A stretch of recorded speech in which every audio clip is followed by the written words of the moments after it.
जय श्री साईं, जय श्री गुरुदेव। और आप सभी लोगों को प्रणाम करते हुए आज के इस सांस्कृतिक अपनी सत्संग को आगे बढ़ाते हैं।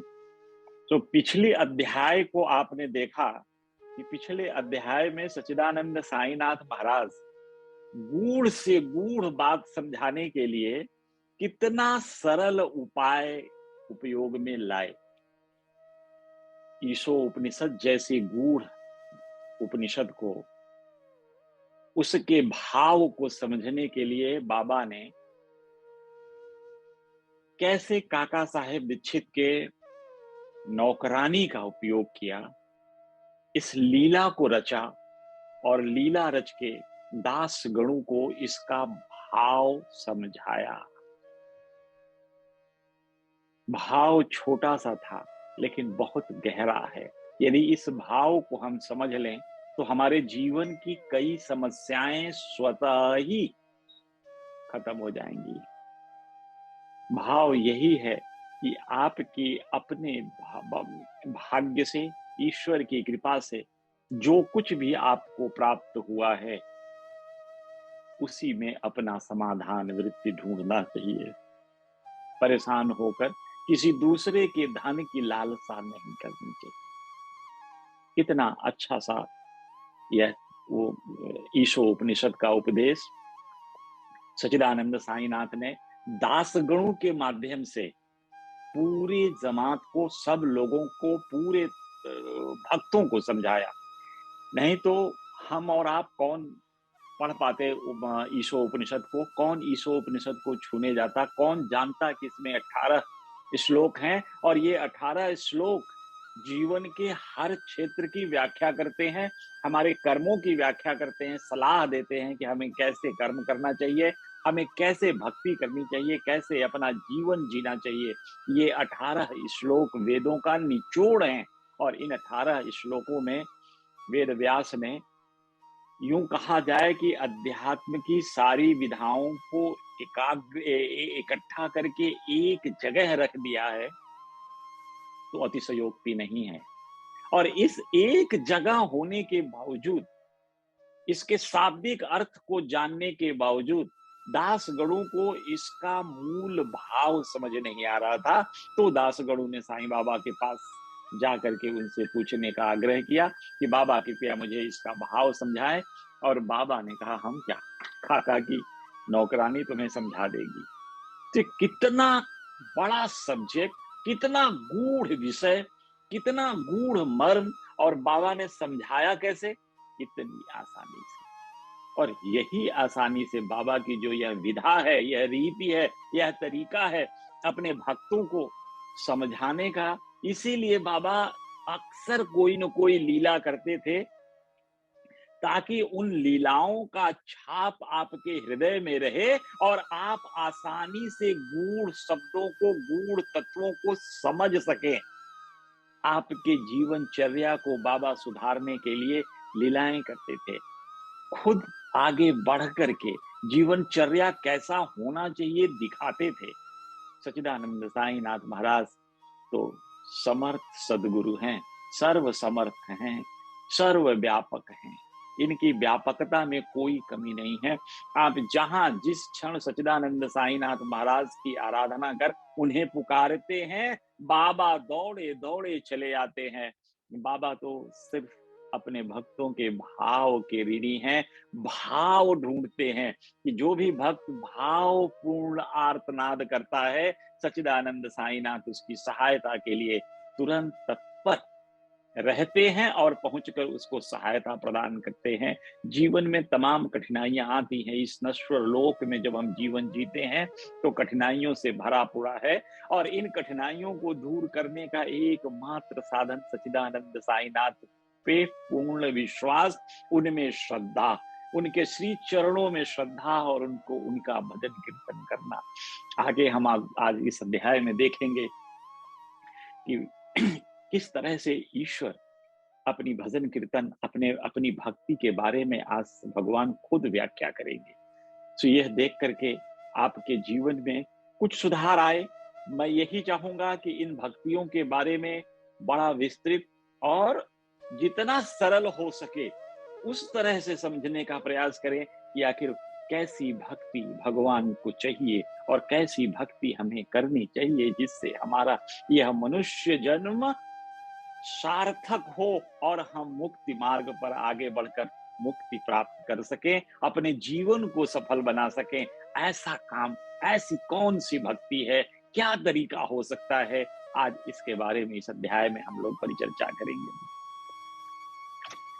यह एक और चीज है जो अपने मन में बांध लीजिए कि जब तक आपके सत्कर्म प्रकट नहीं होंगे, जागृत नहीं होंगे, पूर्व जन्मों में किए हुए सत्कर्म जागृत नहीं हुए, तो समझो आपको संतों से मुलाकात ही नहीं होगी और ना आप कहीं सत्संग में बैठ पाएंगे।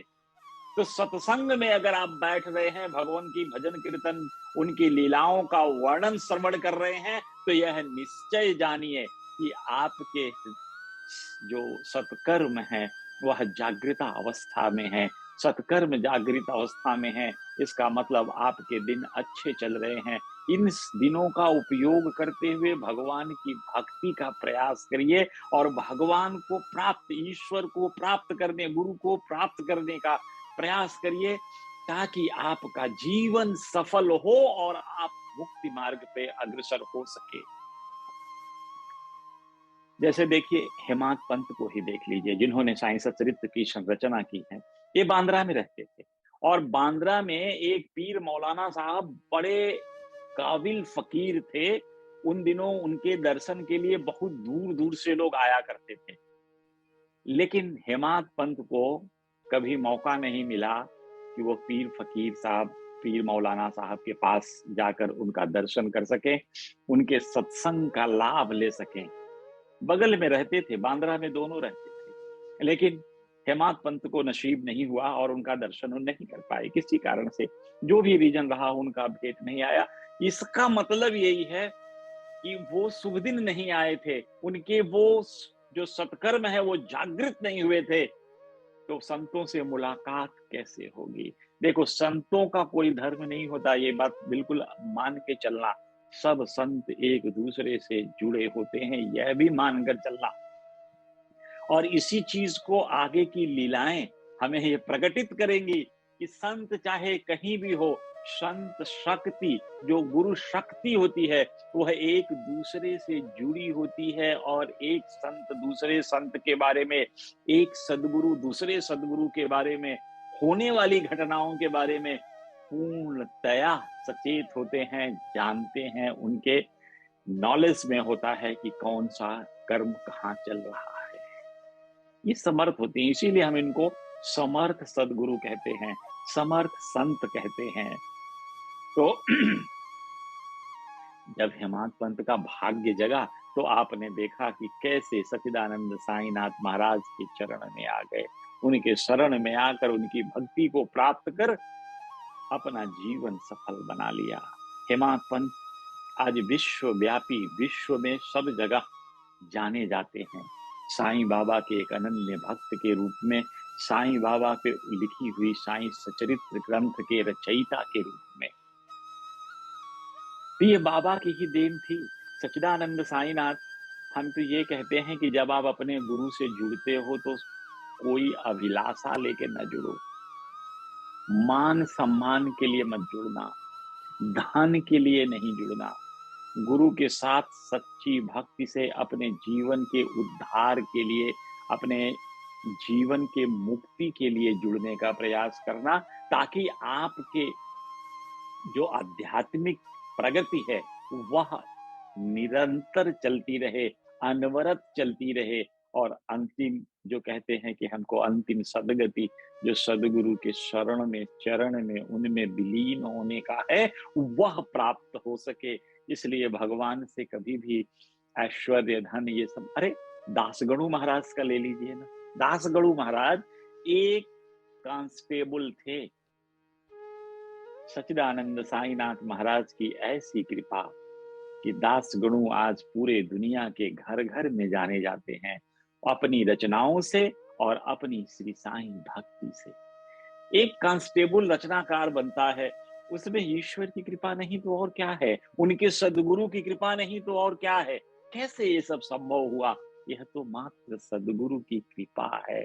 तो इन्हीं लीलाओं को देखकर आपके हृदय में भी विश्वास जागृत होगा कि सद्गुरु की कृपा आप पर भी बरसेगी। आप भी सद्भाव से जो अच्छे कर्म करना प्रारंभ करेंगे, तो निश्चय ही उसकी परिणति अच्छी होगी। सद्गुरु की कृपा के लिए ही हमें उनसे प्रार्थना करनी चाहिए। अब जैसा मैं पहले भी कहा आपसे, अभी भी कह रहा हूं, एक संत जो कार्य करता है, दूसरे संत को पता रहता है। इसीलिए हमें संतों में, सद्गुरुओं में कोई विभेद नहीं करना चाहिए, उनको कोई अलग-अलग नहीं मानना चाहिए। सब संत ही है, सब भगवान के अंश हैं, क्योंकि गीता में भी भगवान श्री कृष्ण ने कहा कि मेरी आत्मा, जो संतों की आत्मा है, उसमें मैं खुद विराजित होता हूँ, मैं खुद हूँ। तो इससे ज़्यादा प्रमाण की और क्या आवश्यकता है? जब भगवान सभी संतों में बराबर रूप से खुद विराजित हैं, तो एक दूसरे से जुड़ा होना तो कोई असंभव कार्य नहीं है, ये सामान्य कार्य है जो दूसरे से जुड़ सकते हैं और ये जुड़े रहते हैं। इसी का एक उदाहरण हम आपको अभी प्रस्तुत कर रहे हैं अगली कथा में। एक वीएस ठाकुर करके थे, ग्रेजुएट थे उस जमाने में। उस जमाने में ग्रेजुएशन प्राप्त करना एक बड़ी चीज थी। तो जो वीएस ठाकुर साहब थे, ये रेवेन्यू विभाग में कार्यरत थी और एक समय जो होता है, लैंड सर्वे की टीम होती है, लैंड सर्वे की टीम के साथ ये काम करते करते बेलगांव तक पहुंच गए। बेलगांव में एक ग्राम था, गांव जो वड़गांव के नाम से जाना जाता है, बड़ा मशहूर गांव है। और जब उस गांव में पहुंचे तो वहां एक कन्नड़ी संत अप्पा साहेब का प्रवचन चल रहा था। तो जब सत्कर्म हृदय में होते, जागृत होते हैं और हृदय में सद्भाव होता है, तो ऐसे संतों के दर्शन स्वाभाविक होते हैं, स्वभावता पूर्ण ढंग से हो जाते हैं, सहजता से हो जाते हैं। जैसे हम कहते हैं ना कि बाबा की जब तक कृपा नहीं होगी शिरडी जा नहीं सकते। जब उनकी कृपा होती है, बुलाते हैं तो दर्शन भी देते हैं। और कोई भक्त मुझे ये बताए कि वो शिरडी गया तो क्या उसके दर्शन लाभ नहीं मिले? क्या उसे पूर्ण रूप से जैसे चाहता था बाबा ने दर्शन नहीं दिया? जब वो बुलाते हैं बाबा तो जरूर दर्शन देते हैं और वो दर्शन पा करके भक्त तृप्त होता है, मन प्रसन्न हो जाता है। तो ऐसे ही ये कन्नड़ी संत की कथा चल रही थी, जहां जा करके ठाकुर साहब उनको प्रणाम करते हैं, उनकी चरण वंदना करते हैं। गुरु की चरण की ही महिमा है, तो गुरु का चरण वंदना करते हैं। जो भी उनका चल रहा था उस समय उनकी कथा, एक संत और हुए थे निश्चलानंद जी, बड़े अच्छे राइटर थे। उन्होंने विचार सागर लिखा था, जीवन में किस तरह का व्यवहार करना चाहिए, इस विषय पे यह पुस्तक थी, विचार सागर। अब इसी पे कन्नड़ी संत जी का प्रवचन चल रहा था। ये भी उस प्रवचन में गए, सुना, बैठे, सब कुछ हुआ। जब वो कथा खत्म हुआ तो हर हम लोग, आप जैसे होते हैं, तो सब लोग व्यासपीठ को प्रणाम करने जाते हैं। तो इस संत को सब लोग लाइन लगा के प्रणाम कर रहे थे। तो ठाकुर साहब भी बाबा को, उनको कन्नड़ी संत को प्रणाम करने पहुंचे। जब उनके चरणों पे इन्होंने मस्तक रखा, सो उन्होंने कहा कि जिस ग्रंथ का मैं प्रवचन कर रहा था ना, तुम्हें इस ग्रंथ को अवश्य पढ़ना चाहिए। यानी विचार सागर का अध्ययन तुम्हें अवश्य करना चाहिए। और तुम अगर ऐसा किए तो तुम्हारी समस्त इच्छाएं पूर्ण हो जाएंगी। देखिए कितना बड़ा आशीर्वाद मिला।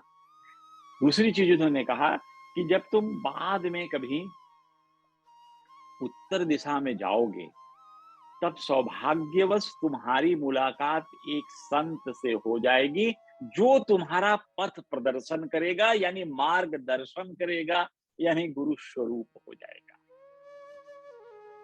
इतनी बात उन्होंने जब कही तो इन्होंने अपना सर झुका करके उसे स्वीकार करते हुए और चले आए, चलते बने। बात आई गई, ठाकुर साहब के दिमाग से भी निकल गई होगी कि कहाँ किस संत से मुलाकात होने की बात है। उस समय दर्शन हुआ, बात खत्म हो गई, ठाकुर साहब भी अपने घर चले गए। जीवन चलता रहा और जीवन के इसी चाल में उनका स्थानांतरण भी हो गया। और उनका स्थानांतरण कहाँ हुआ? जुन्नर। अब यही बगल में जुन्नर है, मुंबई के। तब जुन्नर में इनको जब ट्रांसफर हुआ, तो जुन्नर में नाड़े घाट घाटियां हैं काफी, उनको चढ़ के पार करके जाना पड़ता था। अब गहरा था घाटी, कष्टदायक था घाटी, पैदल चल के पार करना बड़ा मुश्किल हो रहा था। तो उन्होंने क्या किया कि उस जमाने में भैंसे की सवारी होती थी, तो नारे घाट पार करने के लिए उन्होंने भैंसे की सवारी करके इस पार से उस पार चले जाते थे। तो जिससे उनको ये कष्टकर तो होता है, लेकिन ये भगवान से यही कहते थे, महाराज ये कितने दिन चलेगा, ये बहुत तकलीफ की चीज है। फिर ईश्वर ने जल्दी सुनी उनकी, उनका फिर से पदोन्नति हो गया, सीनियर ऑफिसर बन गए। जब उच्च पद पे हो गया, तब उस समय नाना साहब चांदोरकर जी, देखिए ईश्वर का खेल कैसे बाबा का चलता रहता है। कहाँ कानड़ी संत के बात, उससे कैसे ये जुन्नर का ट्रांसफर होना, उनका प्रमोशन होना, नारे घाट में चढ़ना, भैंसे पे चढ़ना, और जब प्रमोशन हुआ, सीनियर बने, तो नाना साहब चांदोरकर से परिचय हो। नाना साहब चांदोरकर का बाबा के प्रति जो बड़ा काम था, वो बाबा के लीलाओं का प्रचार प्रसार। दासगढ़ू महाराज और नाना साहब चांदोरकर, ये दो लोग बड़े प्रमुख व्यक्ति थे, जो बाबा के प्रचार प्रसार में अपना जीवन व्यतीत करते थे। काफी प्रचार प्रसार किया इन लोगों ने, जितना भी हो सकता है।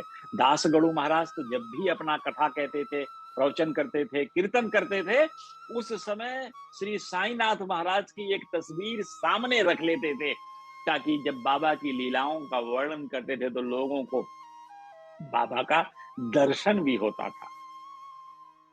सो नाना साहब चांदोरकर ने कहा कि आपको शिरडी जाना चाहिए। तो इन्होंने कहा कि हाँ हाँ ठीक है, मैं शिरडी तो जरूर चलूंगा। तो नाना साहब ने कहा कि अब फिर विलंब किस लिए, चलो मेरे साथ ही चलो, शिरडी चलते हैं। तो ये तैयार भी हो गए, लेकिन दुर्भाग्य उसी समय कोई मुकदमा का डेट पड़ा, जिसकी वजह से ये उनके साथ नहीं जा सके।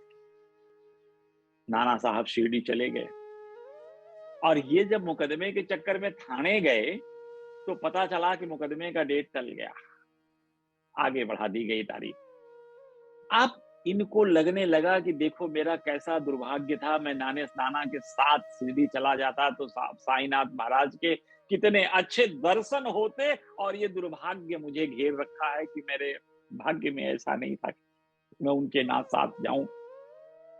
लेकिन कह रहे हैं जब जाना है तो जाऊंगा। चल पड़े शिरडी।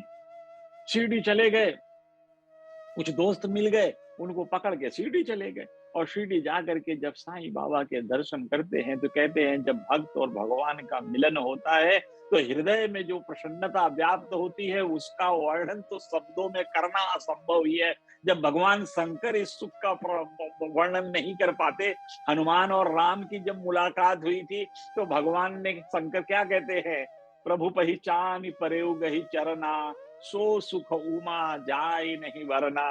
पार्वती से कह रहे हैं कि हे उमा, जो हनुमान को उस समय सुख प्राप्त हुआ होगा, उसका मैं वर्णन कर ही नहीं सकता। तो ये भगवान और भक्त की मिलन है, गुरु और भक्त की मिलन है। तो ये ठाकुर साहब को भी जब भगवान दर्शन हुए बाबा के, जिनके दर्शन के लिए बहुत लालायित थे, हृदय में एकदम भाव भर आया, रोमांच आ गया, अष्ट भाव जागृत हो गए, आंसू चलने लगे। फिर गुरु तो ऐसे ही भाव ढूंढता है। ठाकुर जी को नजदीक बुलाकर उन्होंने अपनी सेवा करने दी। बाबा की चरण सेवा करते करते को बड़ा आनंद आ रहा था, बड़ा हर्षित हो रहे थे, रोमांचित हो रहे थे। तो बाबा ने धीरे से कहा, यहां आना इतना सुगम नहीं अप्पा साहेब, शिरडी में आना इतना सुगम नहीं जितना कन्नड़ी संत का प्रवचन सुनना और नारे घाट में भैंसे की सवारी करना। आप देखिए, सच्चिदानंद साईनाथ महाराज कहाँ बैठे, इनकी कन्नड़ी संत से कब मुलाकात हुई। लेकिन इन्हें बाबा को पता था कि कन्नड़ी संत ने इनको इधर भेजा है और ये इसीलिए यहाँ आए हैं, ये बुलावा से।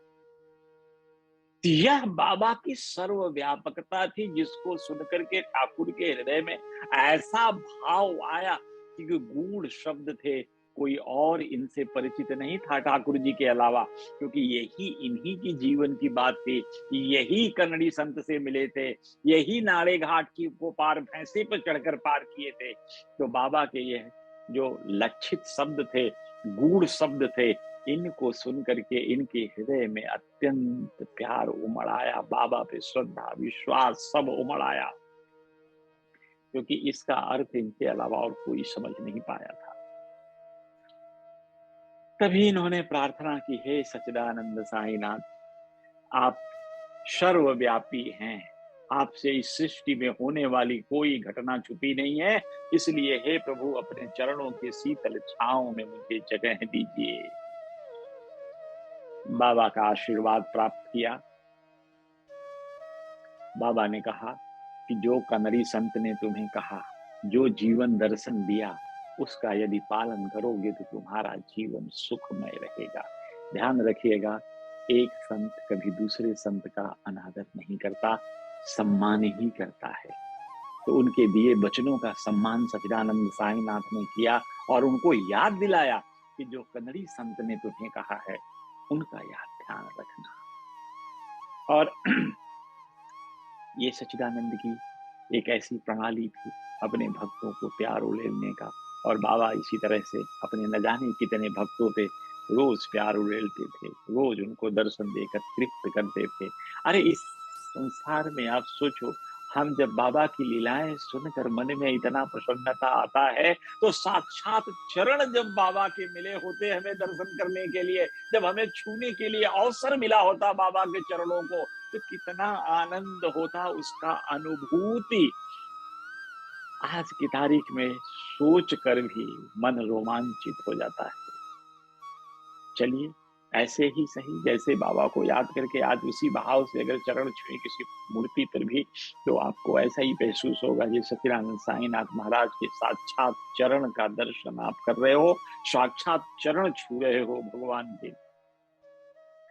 सो अब एक और कहानी आपको सुनाते हैं, बाबा की एक और लीला के तरफ चलते हैं। एक पूना के महाशय थे, पाटनकर जी, अनंतराव पाटनकर इनका नाम था, और शिरडी में बाबा के दर्शन के लिए आए, बाबा के दर्शन किए। दर्शन उपरांत शीतल नेत्र यानी मन को प्रसन्नता और शांति प्राप्त हो गई। बाबा के का चरण पूजन तो हर व्यक्ति आने वाला करता था, सो पाटनकर जी ने भी किया, और पाटनकर जी पूजा उजा करके बाबा से प्रार्थना करने लगे। बाबा से कह रहे हैं, बाबा मैंने बहुत कुछ पठन किया, वेद वेदांत उपनिषदों का अध्ययन किया, पुराण पढ़े, काफी पुराणों के श्रवण किए, मतलब जितनी श्रुति स्मृति हम चीजें पढ़ सकते थे, समझ सकते थे, उन सब का प्रयास किया, लेकिन मेरा पढ़ना, मेरा परिश्रम सब व्यर्थ हुआ बाबा। मैं नहीं समझ पाया आज तक, मेरे मन को शांति नहीं मिलती, मुझे ईश्वर के बारे में पता नहीं चलता है। तभी मुझे महसूस होता है कि जितने भी ग्रंथ का अध्ययन मैंने किया, ग्रंथावलोकन किया, वो सब व्यर्थ है। अब तो बाबा ने कहा कि देखो, तुम जब यहाँ आ गए हो तो मैं तुम्हें कुछ समझाने का प्रयास करता हूँ।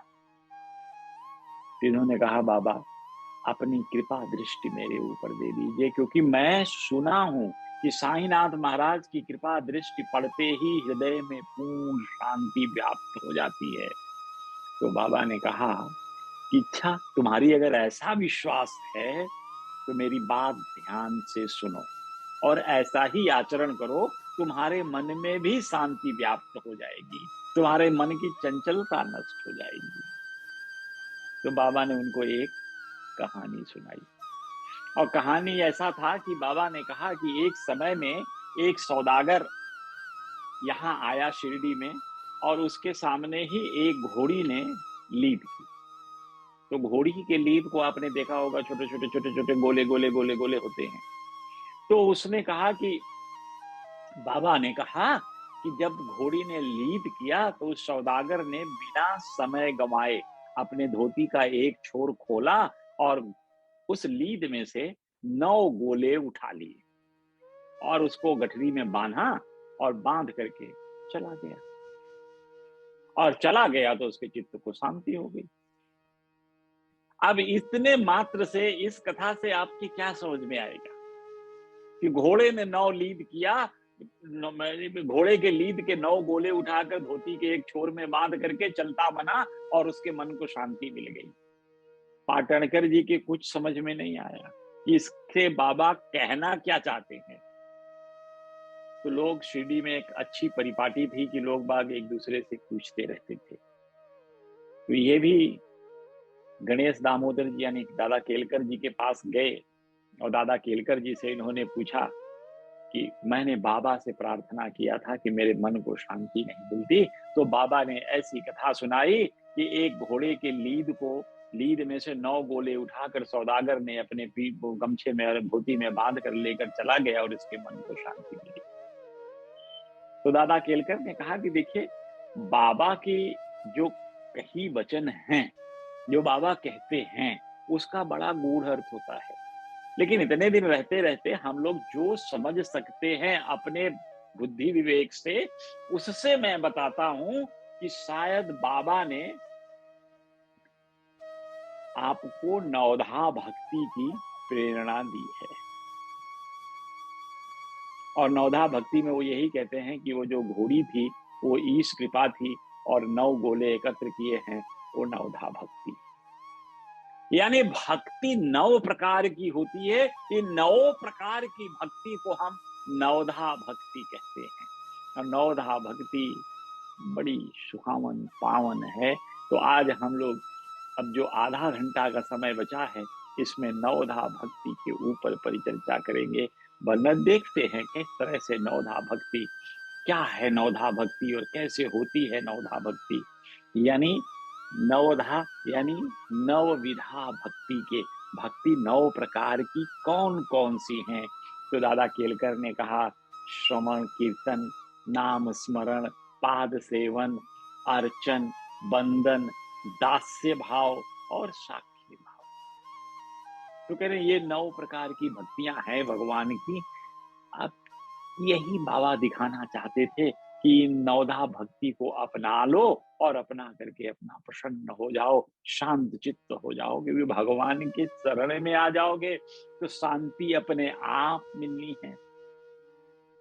तो इसको देखने के लिए अब चलते हैं। देखिए, गीता में लिखा है, श्रवणम कीर्तनम विष्णु स्मरणो पाद सेवनम अर्चनम वंदनम दास्यम शाक्यम आत्मनिवेदनम।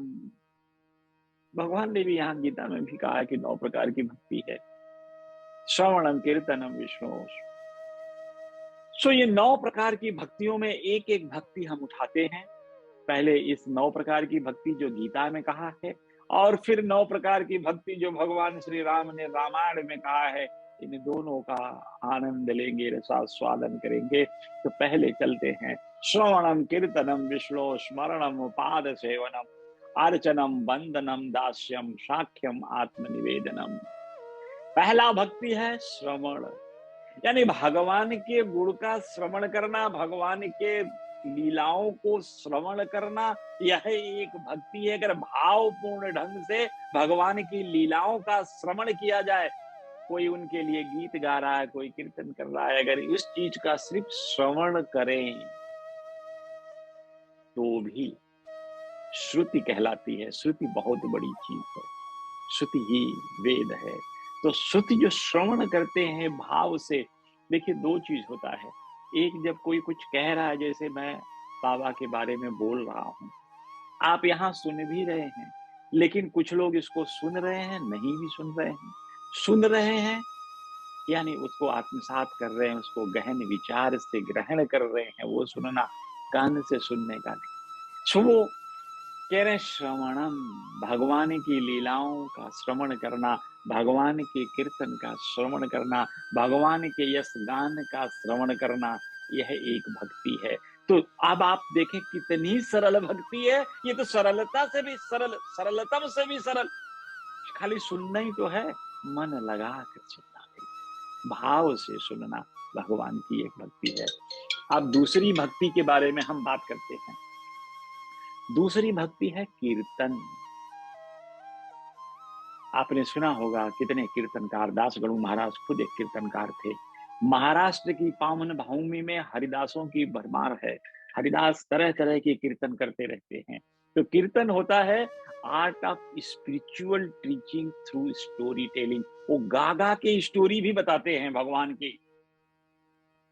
तो ये कीर्तन करना भी भगवान की भक्ति है, ईश्वर की भक्ति है, गुरु की भक्ति है। तो ये हुई दूसरी भक्ति, यानी भगवान की लीलाओं का गुणगान करना, गाकर करना। और तीसरी भक्ति को उन्होंने कहा विष्णु स्मरणम, स्मरण करना भगवान का। जहां मौका मिले वहां बैठकर भगवान के नाम ध्यान करना, स्मरण करना, उनका चिंतन करना। यह चीजें भक्ति के तीसरे पादान पे आती है।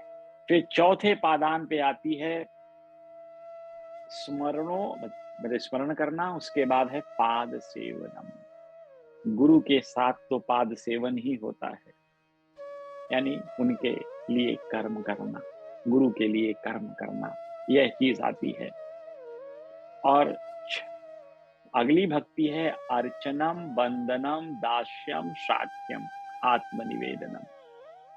तो अब हम लोग यूजुअली सुनते हैं ना, अर्चना करना, वंदना करना, लेकिन इन अर्चना और वंदना में दोनों में फर्क है। इसलिए इसको दो प्रकार की भक्ति कहते हैं, अर्चन, वंदन। अर्चना करना, वंदन करना। जब अर्चना आप किसी मंदिर में जाते हो तो वहां पुजारी आपका जब पूजा भगवान के लिए कराता है, वो अर्चना कहलाता है। आपका नाम, आपका गोत्र सब करके पर्सनलाइज्ड पूजा जब होती है, पर्सनलाइज्ड, जो सिर्फ आपके नाम से पूजा हो रही है, वह कहलाती है अर्चना। देखा होगा जब आप कहीं किसी मंदिर में जाते हैं तो वो कहते हैं ना कि भाई अपना नाम लीजिए, अपना गोत्र का नाम लीजिए और भगवान को अर्पित करते हैं। उससे वो अर्चना होती है, स्पेशलाइज्ड, पर्सनलाइज्ड पूजा। और वंदना होती है भगवान के श्री चरणों में अपना सद्भाव व्यक्त करना, यह वंदना है। मतलब भगवान को उनके चरणों में झुककर प्रणाम करना वंदना कहलाता है। तो अर्चना और वंदना। उसके बाद आता है दास्यम, दास भाव। दास भाव तो भगवान को बड़ा पसंद है। हनुमान जी भी दास ही थे ना श्री राम के। दास भाव से जुड़ना भगवान के लिए, मतलब भगवान के अलावा उस भक्त के जीवन में कुछ भी नहीं है। भगवान की सेवा के अलावा उसके पास कोई कर्म नहीं है। ऐसे हालात को जब जुड़ते हैं, जैसे भगवान श्री राम का सेवक हनुमान दास्य भाव से उनकी भक्ति करी भगवान श्री राम की। आता है शाक्यम, सखा भाव से भी भगवान की भक्ति की जाती है। भगवान को सखा मानकर आप उनकी भक्ति कर सकते हैं। जैसे अर्जुन ने कृष्ण की भक्ति की, सखा भाव से भक्ति की। जैसे श्यामा ने साईनाथ महाराज की भक्ति की। श्यामा ने सदा बाबा को सखा भाव से देखा, माना उन्हें गुरु, उन्हें सब कुछ, लेकिन भाव उनका सखा होता था। ताड़ना भी देते थे, डांट भी देते थे। समा जैसे दोस्त को लोग बोल देते हैं, वैसा सामा कर लेते थे। बाबा के साथ इतनी लिबर्टी होती थी उनको सब करने की। तो ये सखा भाव से जुड़ते हैं। तो और आत्मनिवेदनम, भगवान को सब कुछ समर्पित कर देना।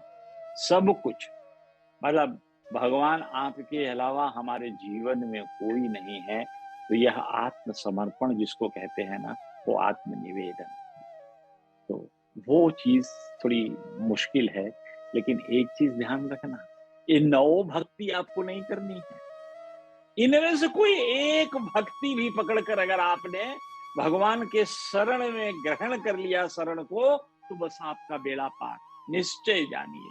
आपका आध्यात्मिक प्रगति, आपका आध्यात्मिक विकास निश्चय जानिए, यदि कोई एक विधा भावपूर्ण तरीके से कर लिए। शर्त यही है कि दिखावापन नहीं होना चाहिए, भाव होना चाहिए आपकी भक्ति में, क्योंकि ईश्वर आपके भाव को ही ग्रहण करते हैं।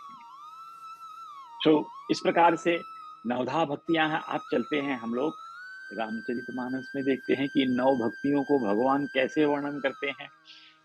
जानते हैं रामचरितमानस में भगवान ने राम ये नवधा भक्ति का वर्णन किसके पास किया था? जब भगवान सबरी के आश्रम में पहुंचे थे, तो सबरी ने अपने, सबको कथा पता है कि उसने जूठे बेर खिला करके, वो जूठे बेर खिलाने का उसका अभिप्राय नहीं था, वो मतलब नहीं था। वो ये चाहती थी कि भगवान को कड़वा बैर मिल जाए, इसलिए चख कर भगवान को खिलाती थी कि ये सब मीठे बैर ही हमारे भगवान आज हमारे घर पधारे हैं। तो उनको पूरा पूजन पाठ करके, उनका जगह तैयार करके, उनको आसन दे करके, उनको जब भोग लगाती है, तो इसको हम लोग ये कहते हैं ना कि भक्त के भाव में भगवान ने सबरी के जूठे बेर भी खाए। सबरी का भाव उत्तम था, वो जूठा करना नहीं था, वो चखती थी कि कहीं कड़वा बेर हमारे प्रभु के मुंह में न चला जाए, तो इससे बचने के लिए वो चख करके खिलाती थी। तो भगवान सीधा कहते कैसे हैं, देखिए, नवधा भक्ति कहूं तो ही पाही, सावधान सब सुन धर मनवा। मतलब वो कह रहे हैं, मैं माँ अब तुमसे नवधा भक्ति बना दी। इसने पूछा कि भगवान हम लोगों का बेड़ा पार कैसे हो, कैसे भक्ति करें? तो भगवान ने कहा कि हे माँ, मैं तुमसे अब नवधा भक्ति के बारे में बताता हूँ। सावधान होकर के ध्यान पूर्वक देखिए, सुनने में, कथा और प्रवचन और सत्संग में जब आप किसी को सुन रहे हैं, तो धारी मन में रख कर सुनना है, ध्यान देकर सुनना है। बिना ध्यान के सुनने से वो ग्रहण नहीं कर पाइएगा, उसका मजा भी नहीं आएगा। तो इसलिए भगवान ने भी सबरी को कहा कि सुन धारी, ध्यान रख कर देना, ध्यान रख के सुनो। तो क्या कहते हैं भगवान? जाति पाति कुल धर्म बड़ाई, धन बल परिजन गुण चतुराई। कह रहे हैं, हे माँ, ये जो किसी उच्च कोटि का आदमी है, अच्छे जाति का है, अच्छे धर्म का है, बड़े पैसे वाला संपन्न है, छोट कम पैसे वाला है, ये चतुर आदमी है, ये मूर्ख आदमी है, ये सब सब छोड़ दो। और है क्या? भगतिहीन नर सोहि कैसे, अब बिन जल बारिद देखिए जैसे। भगवान ने कहा कि आप कितने भी संपन्न हो, सर्वगुण संपन्न हो, लेकिन अगर आपके अंदर भगवत भक्ति नहीं है, तो आप कैसे हैं? जैसे बादल बिना पानी के। बिना पानी के बादलों का क्या अभिप्राय, उसकी कितनी महत्ता रह जाती है। तो कह रहे हैं, भगत हीन नर सोहि कैसे, बिन जल बारिद देखिए जैसे, कि बिना बादल के, बिना पानी के बादलों की जो हाल होती है, बिना भक्ति के मनुष्य का वही हाल होता है। तो इसलिए भगवान कह रहे हैं कि कोई न कोई भक्ति अपने हृदय में जरूर धारण करो। अब पहली भक्ति भगवान बताते हैं रामचरितमानस में, जो वर्णित है, गोस्वामी तुलसीदास ने लिखा है, जो सबरी को भगवान श्री राम ने सुनाया। वो पहली भक्ति क्या है? प्रथम भगति संतन कर संगा, मतलब सत्संग करना। सत्संग क्या कहते हैं? सत्संग के बिना तो जीवन का कोई लाभ ही नहीं है। यहां तक कहा गया है कि तात स्वर्ग अपवर्ग सुख धरिय तुला एक अंक, तूल न सकही सकल मिली, जो सुख लो सत्संग। वो कह रहे हैं कि संसार के जितने भी भौतिक अधिभौतिक जो भी सुख हैं, उनको तराजू के एक पड़ले पर रखो, और दूसरी तरफ जो सत्संग से सुख मिलता है उसको रखो। तो ये सारे सुख मिलकर, सांसारिक सुख मिलकर भी सत्संग के सुख की तुलना नहीं कर सकते। तूल न सकही सकल मिल, जो सुख लो सत्संग। तो सत्संग में जो सुख मिलेगा, वो सारे इस सांसारिक सुखों से कई गुना ज्यादा है। तो भगवान वही कह रहे हैं प्रथम भगति संतन कर संगा, यानी पहली भगत में सत्संग करो, जो संतों के साथ बैठो, सत्य को पहचानो। और दूसरी कहते हैं ना कि जब चंदन के पेड़ के पास बैठते हो तो शीतलता अपने आप छा जाती है, जो चंदन का गुण है। वैसे जो संतों का गुण है, वो आप कुछ नहीं भी कर रहे हो तो अगर संतों के साथ में रह रहे हो तो उन्हीं के सद्गुण धीरे धीरे आपके अंदर अपने आप आने लगेंगे। इसीलिए भगवान साईनाथ महाराज भौतिकता देने के लिए भी लोगों को शिरडी बुलाते थे कि तुम चलो आओ, तुम भौतिक चीज मांग रहे हो ना, सांसारिक चीज मांग रहे हो ना, लो मैं दे रहा हूँ। लेकिन यही सांसारिक चीज लेने के बाद एक बार तो सदगुरु के शरण में आए तो फिर कहाँ भागते। फिर आदमी को दोनों सुखों की तुलना होने लगती है धीरे धीरे, और अल्टीमेटली वो भगवान के सुख में डूब जाता है। भगवान दूसरी भक्ति कहते हैं, दूसर रीति मम कथा प्रसंग। कि दूसरी भक्ति क्या है? दूसरी भक्ति है मेरे कथा प्रसंगों को सुनो, मेरे सद्गुणों को सुनो, मेरी लीलाओं को सुनो। भगवान ने कितना आसानी से समझा दिया। प्रथम भगति संतन कर संगा, दूसन मम रति कथा प्रसंगा, कि मेरे कथा और प्रसंग के बीच में तुम्हारा प्यार उमड़े। जब भी तुम भगवान के गुणों को सुनो, उनकी लीलाओं को सुनो, उनको तो वो प्रेम उमड़े हृदय में, मन लगा करके भावपूर्ण ढंग से भगवान की लीलाओं का श्रवण करना दूसरी भक्ति है। और कहते हैं, गुरुपद पंकज सेवा तीसरी भक्ति अमान। कह रहे तीसरी भक्ति श्री सदगुरु के चरणों की सेवा। बिना सदगुरु के चरणों की सेवा, अरे सदगुरु के चरणों की सेवा तो आसान है। किसी भी सदगुरु को पकड़ कर उनके चरणों की सेवा, मतलब उनमें अपना सब कुछ देखना। जो सच्चिदानंद साईनाथ महाराज कहते हैं, श्रद्धा और सबूरी लेकर मेरे पास आओ। मेरे पास तो अध्यात्म का खजाना है, कोई माई का लाल आए तो कूद कर ले जाए। गुरु की सेवा, गुरु के चरण सेवा से तो सब कुछ प्राप्त होता है, सर्व सुलभ हो जाता है। तो भगवान भी यही कहते हैं कि तीसरी सेवा, तीसरी लीला, तीसरी भक्ति गुरु पद पंकज सेवा, उनके चरण कमलों की सेवा करना। और चौथी भक्ति कहते हैं, चौथी भगति मम गुण करई कपट तज निस्नान। चौथी भक्ति क्या है? कि मेरी लीलाओं का कपट छोड़कर, मतलब श्रद्धा पूर्वक, कपट के मन से, कुछ और विचार लेकर के मन से नहीं, किसी और ध्यान से नहीं, भगवान के गुणों का वर्णन, उनकी कथाओं का वर्णन करना, गाना गाना, गीत गाना, कीर्तन करना, यह चौथी भक्ति है, भगवान ने बताया। अब भगवान कह रहे हैं पांचवी भक्ति, मंत्र जाप मम दृढ़ विश्वासा, पंचम भज भगति सुवेद प्रकाशा। मंत्र जाप मम दृढ़ विश्वासा, जैसे हम लोग मंत्र कौन सा है? ओम श्री साईनाथाय नमः, यह मंत्र है। मंत्र जाप मम दृढ़ विश्वासा, मंत्र जाप करते हुए मेरे ऊपर दृढ़ विश्वास रखो। यही तो सच्चिदानंद साईनाथ महाराज कहते हैं कि तुम मेरे पास आकर के मेरे पर श्रद्धा रखो, विश्वास रखो। वही भगवान राम कह रहे हैं, मंत्र जाप मम दृढ़ विश्वासा, तुम मेरे नाम का मंत्र जाप करो और मुझ में पूरा विश्वास रखो। और फिर कह रहे हैं, पंचम भजन सुवेद प्रकाशा, यह पंचमी भक्ति है, ऐसा वेद भी कहते हैं। फिर भगवान की छठवीं भक्ति होती है, छठ दमशील विरत बहुकर्मा। दमशील यानी इंद्रिय निग्रह, यानी अपनी इंद्रियों पे कंट्रोल, नियंत्रण। भगवान ने कहा कि अगर तुम अपनी इंद्रियों पर ही नियंत्रण कर लो, जैसे वाणी पर नियंत्रण कर लो, आंखों पर नियंत्रण कर लो, स्किन पे, टेस्ट पे नियंत्रण कर लो, तो ये भगवान की छठी प्रकार की भक्ति है, नवधा भक्ति की छठी भक्ति है। नियंत्रण, अपने इंद्रियों पे नियंत्रण बड़ा मुश्किल से होता है, क्योंकि ये बहिर्गामी होती हैं, बाहर की चीजें पकड़ने वाली होती हैं। इनको अंतर्मुखी बनाने के लिए समय लगता है। तो भगवान कह रहे हैं कि छठी भक्ति में अपने इंद्रियों पर नियंत्रण कर लो, तो छठी भक्ति हो जाएगी।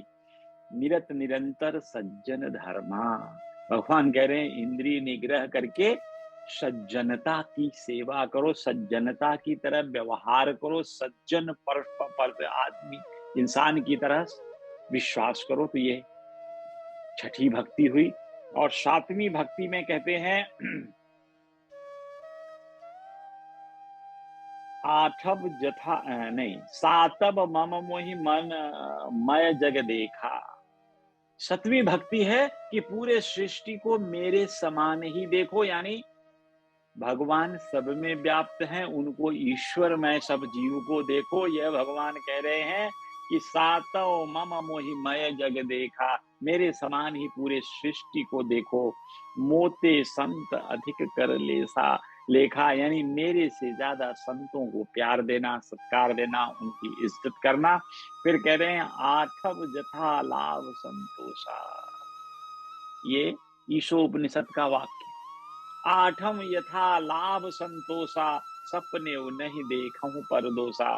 कह रहे हैं कि दूसरे का दोष देखने का आपका काम नहीं है, आप सिर्फ जो भी ईश्वर की कृपा से आपके कर्म से प्रारब्ध से जो प्राप्त हुआ उसमें ही अपना समाधान वृत्ति ढूंढना, यह आठवीं भक्ति है, ये भगवान कह रहे हैं। फिर कह रहे हैं नवम सरल सब सन छलहीना।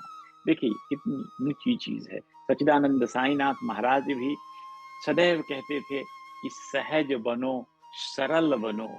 सरल बनना बड़ा कठिन है, कठिन बनना सरल है। तो इसलिए बाबा कहते हैं कि सरल बनो। भगवान श्री राम भी कहते हैं नवमी भक्ति क्या है, नवम सरल सब सन छलहीना। किसी के साथ कपट का व्यवहार मत करो, किसी के साथ छल मत करो, किसी के साथ ईर्ष्या का भाव मत रखो। मम भरोस ही हरस न दीना, यदि तुमको मेरे पे भरोसा है तो मेरे पे पूर्ण भरोसा रख करके कभी अपने मन को ज्यादा प्रसन्न या ज्यादा दुखी ऐसा कुछ सोचने की आवश्यकता नहीं है। फिर उसके बाद भगवान कह रहे हैं, लास्ट लाइन बड़े ध्यान देने की है, नवमः एकहु जिनके होही।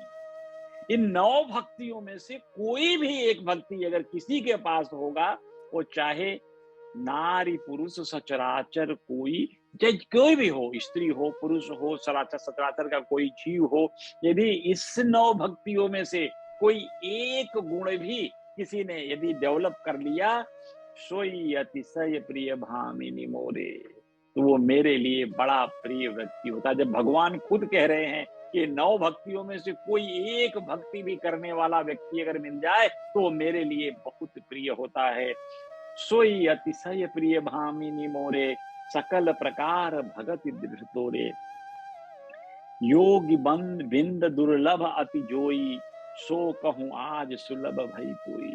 जिस ईश्वर को ऋषि मुनि तपस्वी, जिस ईश्वर की वाणी को सुनने के लिए तरसते हैं, तड़पते हैं, जन्म जन्म मुनि जतन कराही, अंत काल प्रभु पावत नाही, तो सारी जीवन लोग भगवान को पाने की कोशिश करने में गंवा देते हैं, नहीं मिलते भगवान। भगवान कह रहे हैं हे माँ, लेकिन आज यह तुमको सुलभ हुई, आज मैं तुम्हारे पास आया, यह तुम्हारे अपने भाग्य हैं जो सबको नहीं होती। मन दर्शन फल परम अनुपा, मम दर्शन फल परम अनुपा। भगवान कह रहे हैं कि मेरे दर्शन का जो फल है वो बड़ा ही अनन्य है, बहुत ही अनूप है। और जीव पाए निज सहज स्वरूपा, क्या है अनन्य, क्या है विशेष, कि उससे जीव को अपने स्वरूप को प्राप्त करने समझने का अवसर प्राप्त होता है।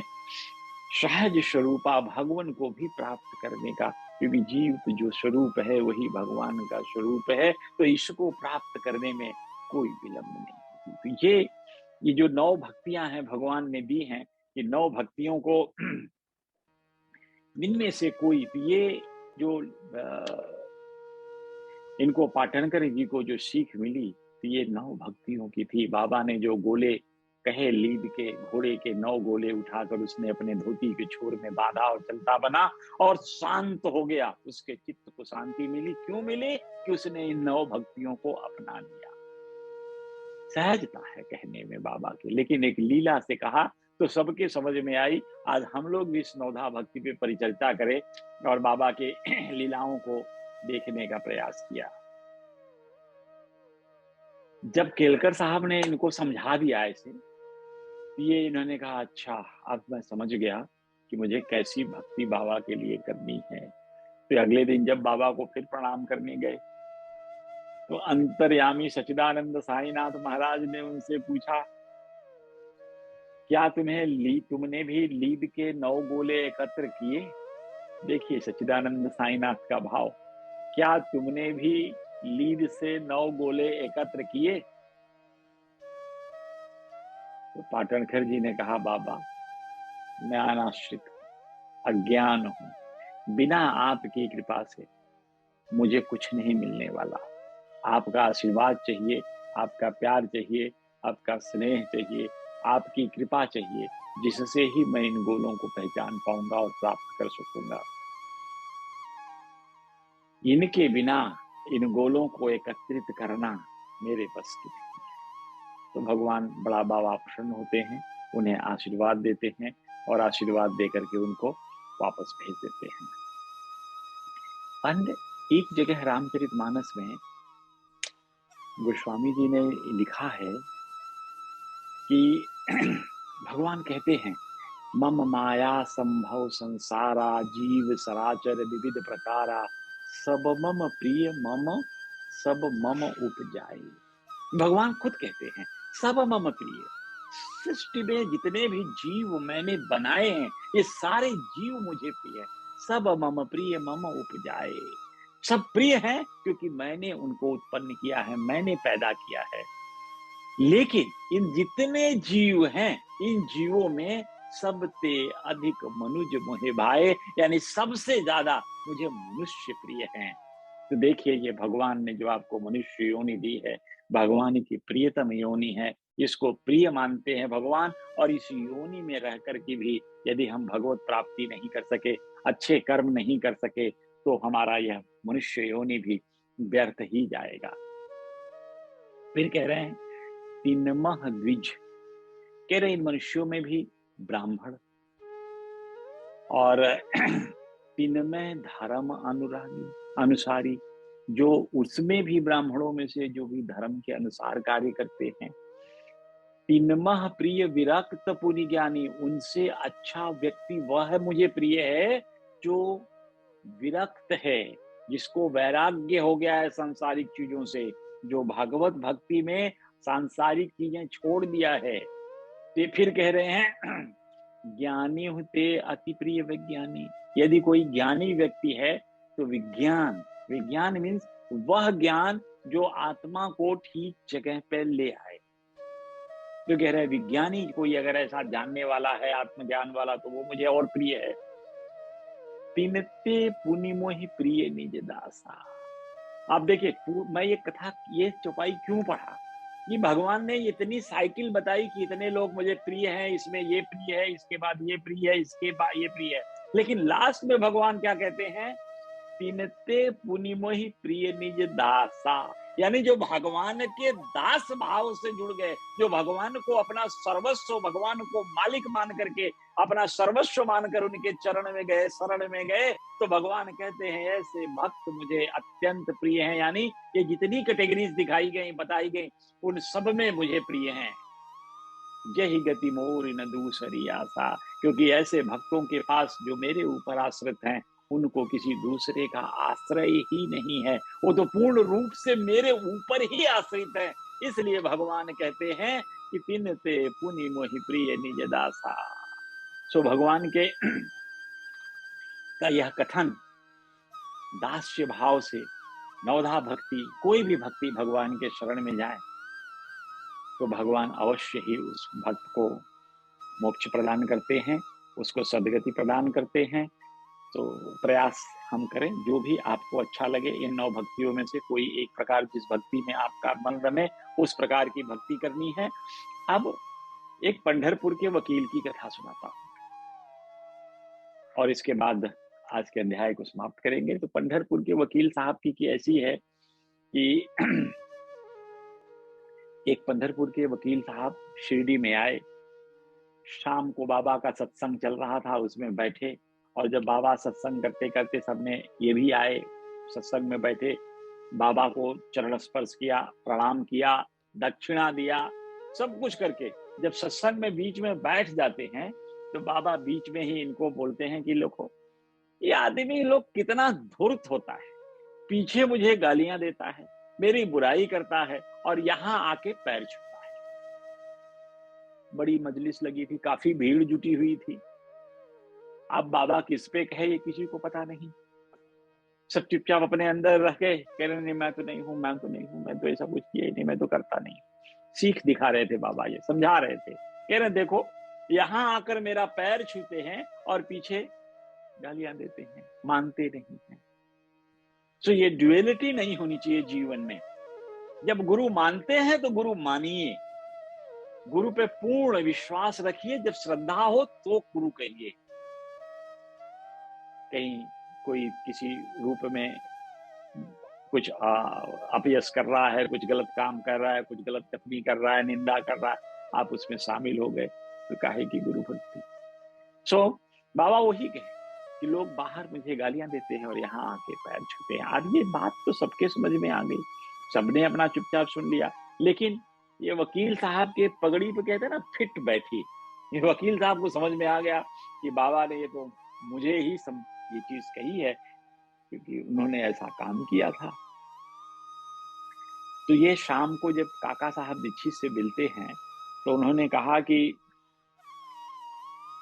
बाबा ने जो आज उदाहरण दिया काका, वो उन्होंने मुझे ही समझा के कहा है और मैं समझ गया, मुझे दूसरे की निंदा नहीं करनी चाहिए, मैं अपनी भूल सुधार करता हूँ, मेरे से गलती हुई है। तो काका ने पूछा कि ऐसी क्या बात हुई। काका को वो कुतूहल था, बाबा के बारे में सर्वज्ञता तो काका को भी था, सब मालूम था बाबा। तो उसने, जो वकील ने बताया कि साहब ये नूलकर साहब जब पंढरपुर में थे, तो वो बाबा के दर्शन के लिए लालाई। तो हम लोगों ने कहा, बीमार भी थे नूलकर साहब, तो उनको भरोसा था कि मैं चलूंगा तो साईं बाबा मेरी बीमारी भी ठीक कर देंगे। तो उन्होंने कहा कि हम लोग बैठ के बार काउंसिल में सब लोग डिस्कस कर रहे थे और ऐसे ही कह रहे थे कि नूलकर साहब जैसे पढ़ा लिखा व्यक्ति ऐसे साधु फकीरों के चक्कर में अपने इलाज कराने जा रहे हैं या उनके शरण में जा रहे हैं, ये बड़ा अनुचित है। नूलकर जी का उपहास किया और बाबा का भी बड़ा उपहास किया कि आजकल सोसाइटी में ऐसे न जाने कितने साधु संत फकीर इकट्ठा हो गए हैं जो इस तरह का। तो कह रहे हैं कि भाई वो बात मैंने वहां कही थी, उस चर्चा में भाग लिया था, आज बाबा को वो भी पता। देखिए, पंढरपुर और शिरडी में दूरी 300 किलोमीटर के आसपास की है और बाबा को वो पता है कि क्या पंढरपुर में कैसी बात हो रही थी और कब हो रही थी, पता नहीं। वो जब वकील साहब शिरडी आए तब बाबा ने कहा। तो यह बाबा की सर्वज्ञता है, सर्वव्यापकता है। भगवान हर जगह व्याप्त है। हरि व्यापत सर्वत्र समाना, प्रेम ते प्रकट हूं ही मैं जाना। ईश्वर की कृपा यदि आप पे है तो आपके साथ साथ भगवान रहते हैं, बाबा भी रहते हैं। और बाबा ने तो कहा भी, तेरी इच्छा जहां रहना हो वहां रहो, जो करना है वो करो, इतना जरूर समझना कि मैं तुम्हें देख रहा हूं। और यही अगर विश्वास मेरे हृदय में हो जाए, हम सब लोग यही मान लें कि सच्चिदानंद साईनाथ महाराज हमें देख रहे हैं, तो हम जल्दी शायद कोई गलती ना करें। जब भगवान, क्योंकि हम लोग करते हैं ना, फिर मुंह छुपा कर काम करते हैं, यहाँ कोई देख नहीं रहा है तो बिल्कुल, लेकिन भगवान तो सब जगह है, कहाँ छुप के जाओगे। तो यह चीज अगर मन में धारणा आ गई कि हरि व्यापक सर्वत्र समाना, भगवान सब जगह व्याप्त हैं, तो हमसे कोई गलती जल्दी ना हो। और बाबा ने इस ज्ञान से, यह वकील साहब के थ्रू, इस कथा से, इस लीला से यह ज्ञान दिया कि हमें किसी दूसरे की निंदा नहीं करनी चाहिए। बिना सोचे समझे किसी निंदा जैसी चीजों के परिचर्चा चल रही तो उसमें भाग भी नहीं लेना चाहिए। जो सच्चिदानंद साईनाथ महाराज की लीलाएं अपरंपार हैं, अनंत हैं। श्री साईनाथ की बारे में जितनी कही जाए, सुनी जाए, वो सब कम है। हम सौभाग्यशाली हैं कि बाबा से जुड़े हैं।